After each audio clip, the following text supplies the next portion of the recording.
Bon bah du coup je crois qu'on y revient, la plupart qui sont derrière moi connaissaient l'endroit je pense.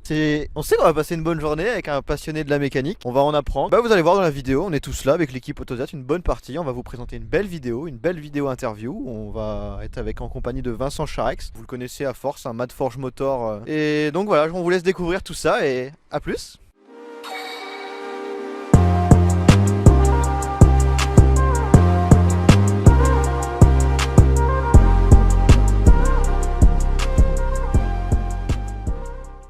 Donc Vincent, là, ça change carrément de ce qu'on a déjà vu, je crois bien là, ce qui est sous la bâche. Il me semble qu'on avait vu qu'un squelette, nous. Qu'est-ce que t'as fait entre temps? T'as plus que charbonné en fait. Bah, il fallait la finir un petit peu, non? Sinon on peut pas l'essayer.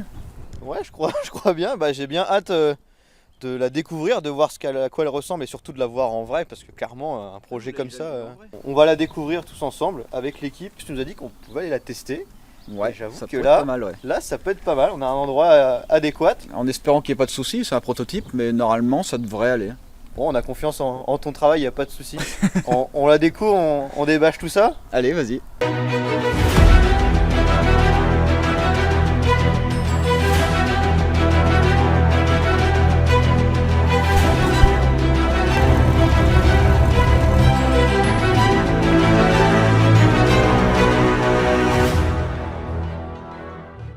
Donc rebonjour Vincent. Ça a pas mal évolué depuis la dernière fois qu'on l'a vu, cette petite 205. Enfin la dernière fois ça ressemblait à peine à une 205, on avait juste des ailes. C'est celle d'origine ou c'est celle d'origine celle-là? C'est en fibre. Ouais, c'est beaucoup plus léger. Donc toujours dans l'esprit de gagner du poids avec de la fibre. Tu as pu la peser, tu sais combien elle pèse? Non, j'ai pas eu l'occasion de la peser. Une estimation? Ok. 800-900 kg je pense, parce qu'au final elle est assez vide. Hein. Oui. On a pris que l'essentiel, hein, moteur, châssis complet sur mesure, donc plus léger qu'à l'origine. C'est vrai que même le haillon arrière.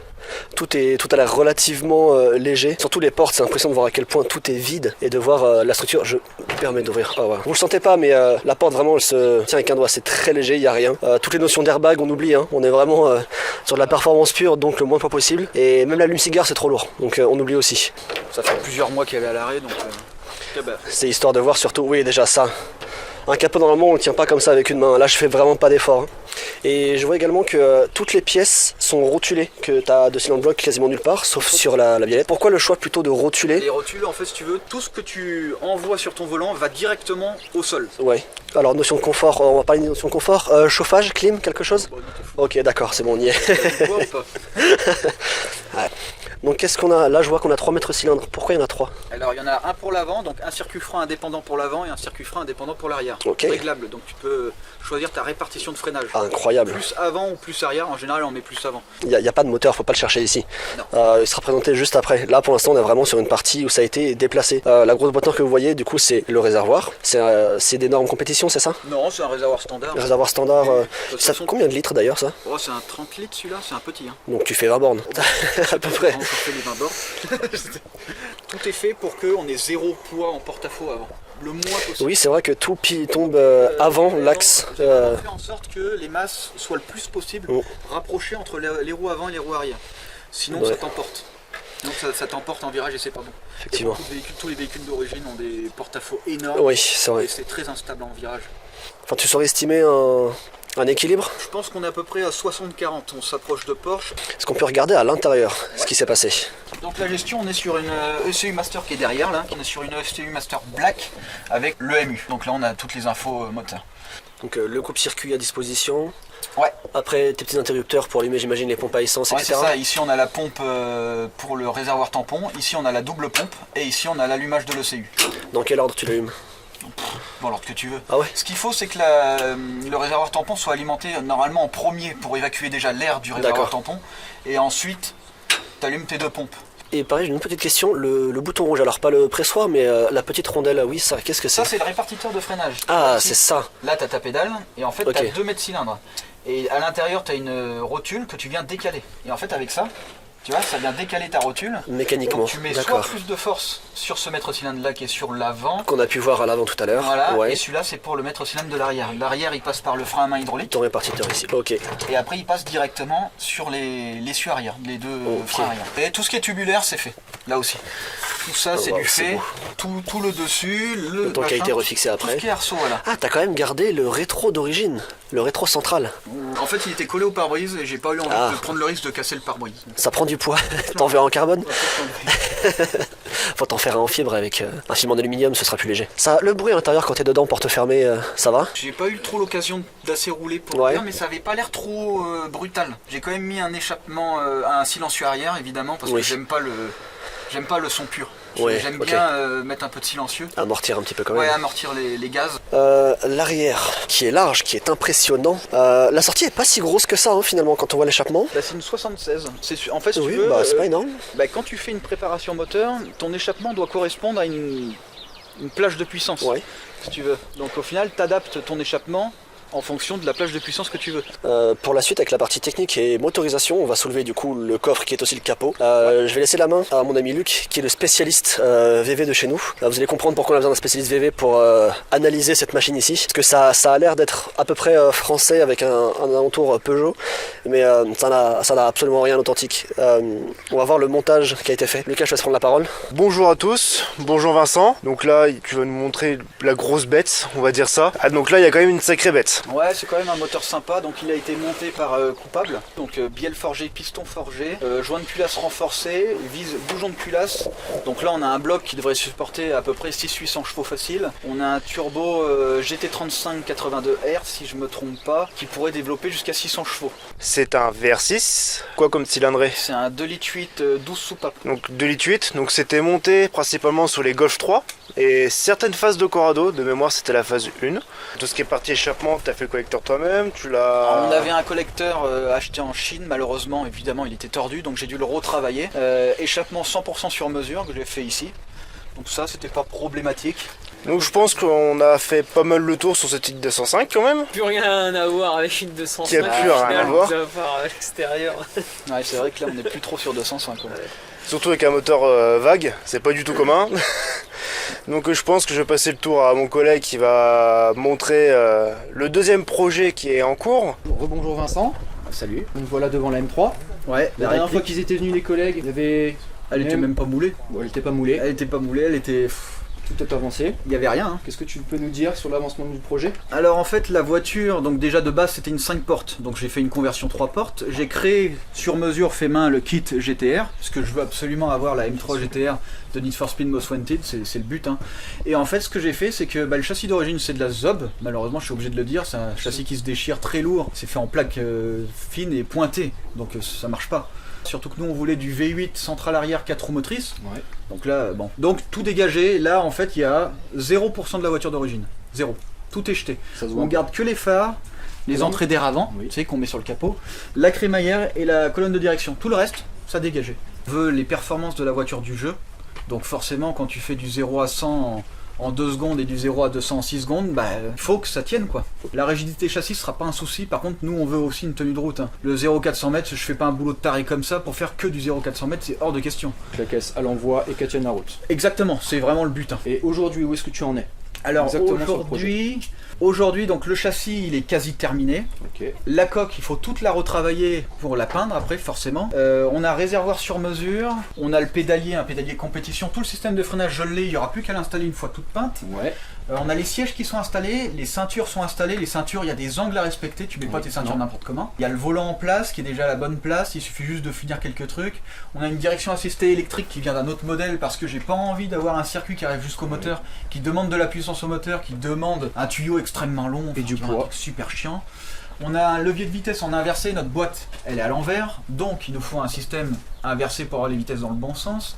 On a un collecteur d'admission complet sur mesure, on a un biturbo 100% sur mesure, on a un collecteur d'admission 100% sur mesure, un système de suspension sur mesure, même les barres anti-roulis sont sur mesure réglables, enfin c'est un véhicule 100% sur mesure. Et niveau moteur, où est-ce que tu en es exactement? Alors le V8 malheureusement c'est con parce que tu serais venu il y a une semaine ou deux, il était installé avec le biturbo, tout était fait, tout était installé, forcément pour avoir tous les maintiens avant la dépose et avant la peinture. Tout mettre en place. Et en fait j'ai envoyé le bloc moteur à se faire réusiner parce qu'on augmente la cylindrée, parce qu'en fait il a été stocké, et il y a eu de la rouille dans les cylindres donc il a fallu réaliser. On est piston bielle forgé, arbre à cam retaillé, forcément joint de culasse compétition, c'est du cométique, donc Ok. truc. Goujon de culasse, donc là on va mettre des goujons beaucoup plus gros, donc il faut percer le bloc pour augmenter le taraudage dans le bloc, parce que c'est un bloc alu, je trouve que c'est un peu Ça va fragile. être léger. Ouais, c'est un peu fragile, donc on augmente ça, on passe en goujon évidemment. Et après, bah, gestion sur mesure, comme d'habitude, système électrique sur mesure, réservoir d'essence sur mesure, enfin, la totale. Et tout est fait ici, chez moi, tout seul, quoi. Et petite question qui fâche, niveau Ouais. budget. On a un projet sur 20 000, 25 000, je pense pas plus de 30 000. Mais par contre, là, on est full forgé, quoi. Enfin, Oui. moteur forgé complet, gestion sur mesure, châssis sur mesure. Mais en soi, 20 à 25 000 euros, 30 000 euros pour une voiture qui aura des performances pareilles, c'est Ouais, dérisoire en soi. C'est impensable. Voilà, c'est impensable. Non, c'est Exactement. impensable. Non, non. Il y a quelques temps, tu avais fait une cagnotte Ouais. avec des petites choses Enfin, c'était participatives une comme vente, ça. c'était pas une cagnotte, c'était une vente de trucs pour Ouais. aider à la construction. Exactement. Et heureusement, ça a payé Heureusement, une partie ça a du pu moteur. t'aider. Ouais, Voilà. heureusement, parce que grâce à ça, j'ai touché, alors ça va pas paraître beaucoup, mais j'ai touché 2000 et quelques. Mais sans ça, en fait, le moteur, je aurait perdais pas tout plusieurs mois. Vu que je travaille sur YouTube, on va dire que je gagne 800-900 euros par mois. Oui. Et ça dépend des mois, YouTube c'est un peu aléatoire. Plus mon argent personnel qui est très faible parce que en fait je suis au chômage pour ouverture d'entreprise. Donc là je touche quoi, 1100 par mois, 1150 ouais, c'est très compliqué. Mais bon, c'est la passion quoi. La passion. La passion. Mais du coup, s'il y a d'autres passionnés qui peuvent t'aider, comment ils pourraient le faire? Pour l'instant, je considère que même si j'ai plus assez pour pouvoir la faire vivre plus tôt que prévu, je considère que les gens ils ont quand même assez donné et je prévoirai quelque chose pour le prochain projet. Ouais. Le prochain projet, on va taper sur au-dessus de tout ça. Moi j'avais une seule question pertinente, que j'ai cru comprendre qu'une fois le projet terminé, t'allais faire un essai et qu'après t'allais t'en débarrasser, genre le vendre. Non, celui-là je le vendrai pas. J'aime pas vendre mes projets parce qu'ils sont personnels. Même si on me propose du 50, du 60 ou du 100 000, vu que l'argent, moi je m'en fous un peu, je pense pas que je les vendrai. Après, on sait jamais, mais ce serait bien en fait. Il faudrait que je le fasse, mais je pense pas. Et c'est pas sentimental ni rien du tout. Hein. C'est vraiment parce que je l'ai faite pour moi, quoi. Je vois pas quelqu'un d'autre avec, alors que je l'ai conçu et je l'ai construit. Si on me donne un plan, on me dit écoute, je veux cette voiture, je veux ce moteur, je veux ci, on me donne une liste de choses, on me dit voilà, on te paye pour faire ça pour lui. Voilà, c'est personnel. Mais en fait, un prototype, pour moi, c'est toujours personnel. Tu peux faire un baptême où Oui, voilà, ouais. tu te trouves une Ferrari, un machin, une Porsche, tu fais plaisir à quelqu'un, mais ça, si tu pouvais proposer des baptêmes là-dedans, je pense. Je pense que je le ferai, ouais. Je pense que je le ferai parce que ça pourrait être pas mal. Surtout que c'est une voiture assez unique. Hein. Là, tu pourras aucune sensation dans une autre voiture, forcément, parce que tout est fait sur mesure Ah bah, et elle est vraiment faite pour elle-même, quoi. Donc jamais tu auras autre chose. Même si la sensation est moins bien que des grosses caisses, les sensations qu'on aura là-dedans seront complètement différentes. ça va être dingue. Ça va être dingue. Ça va Ouais. être dingue. Cette voiture va être exceptionnelle. Il y aura vraiment que chez toi qu'on pourra trouver ça. Bah ouais, Ah. ouais, c'est ça. Elle est unique au monde. Ça parapluie pour de la pluie, parasoleil.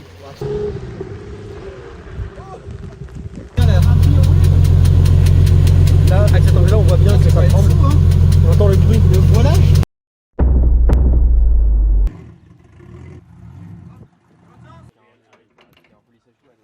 Top.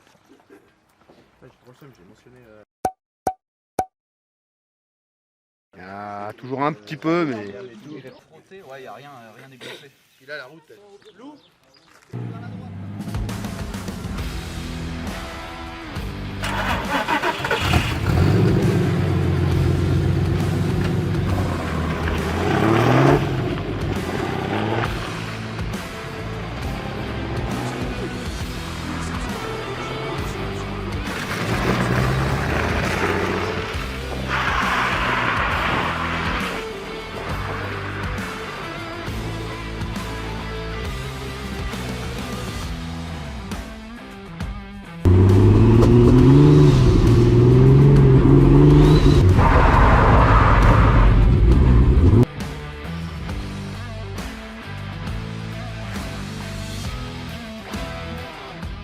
Alors, c'est comment? Ça marche, ça grippe. Ça grippe. Ouais, ça grippe, on a des pneus de merde. C'est ça qui est bien cadré, mais.